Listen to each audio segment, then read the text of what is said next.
Good morning! Andito po tayo ngayon sa loob ng bahay, naglilinis gaya ng dati.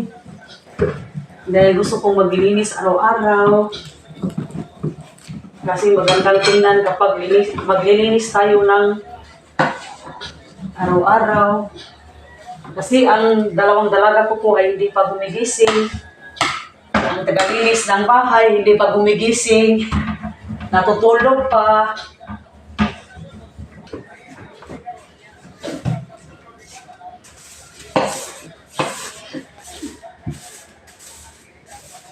Magandang tingnan kapag malinis.